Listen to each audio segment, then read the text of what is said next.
More anglers than fish. You can still catch a lot with the right wild fishing techniques. In summer, some people always complain that there are no fish in the water, but that's definitely not the case. When you walk around the water, you can often see fish jumping out of the water, or fish bubbles rising near the fishing spot after baiting, which indicates that fish do exist. Since there are fish, why can't you catch them? Actually, it's because you're fishing in a spot that has been overfished by others.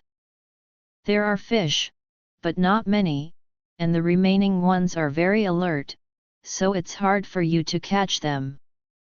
In the past, the hardest part of wild fishing was luring fish. As long as the fish entered the fishing spot, the rest would be easy. But now, it's difficult for fish to enter the spot, and even if they do, it's hard to catch them.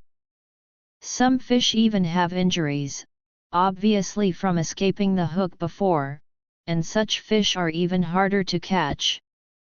Then someone must ask, what if we encounter this situation? Today, I'll share some practical tips for fishing in such overfished spots. 1. Small hooks and thin lines. The reason for using small hooks and thin lines is straightforward. Fish are highly alert, and thick hooks and lines are easy to be detected by fish in the water, making them afraid to approach and bite.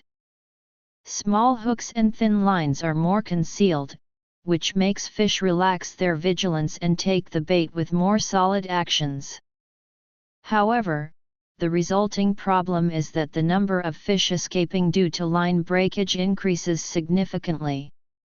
You might lose half of the 10 fish you hook. So, it's a matter of choice, and the decision depends on your patience and preference. If you can stand long hours of waiting, choose thick lines and large hooks. If you're willing to take the risk of losing fish, choose small hooks and thin lines. 2. Try fishing far away. Fishing far away isn't necessarily better than fishing close, it depends on the actual situation. If the water near the shore is deep, there are obstacles like aquatic plants and branches, there's flowing water inflow, or there's shade from trees.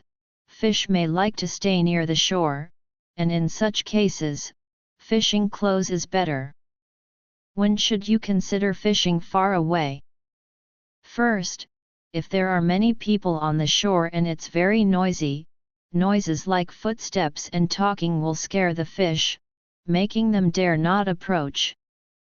Second, if the fish near the shore have been caught or hooked many times while foraging.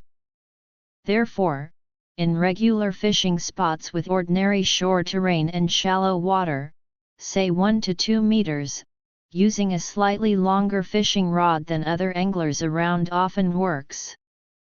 For example, if others use 4.5 meter rods, you can use 5.4 meter or 6.3 meter ones. 3. Bait in small amounts accurately, catch one fish at a time. There are usually not many fish in spots that others don't want to fish in, so don't expect to catch a huge amount, just catch one fish at a time. Therefore, it's not recommended to bait heavily in such places. A large amount of bait may feed the few existing fish, making them not eat the hook bait.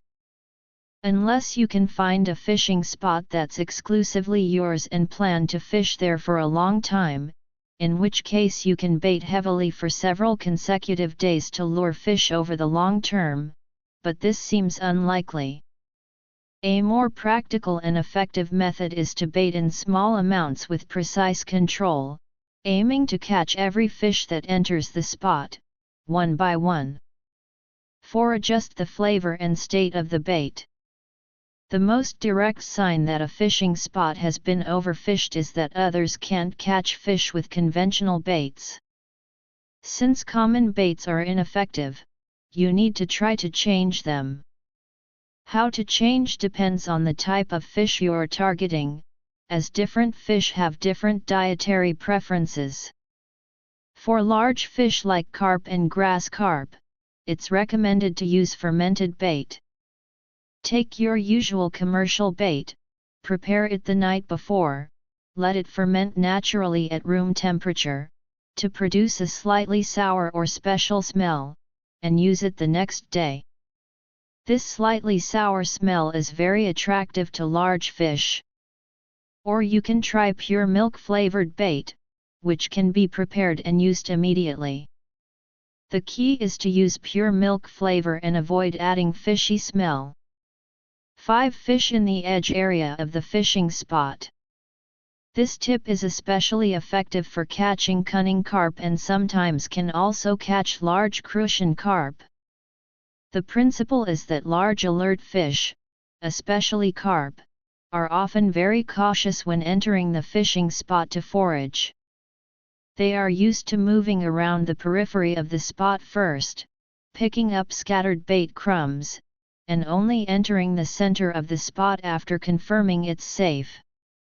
In today's wild fishing environment where fish are getting smarter and harder to catch, you really need to use your brain to have a good fishing trip.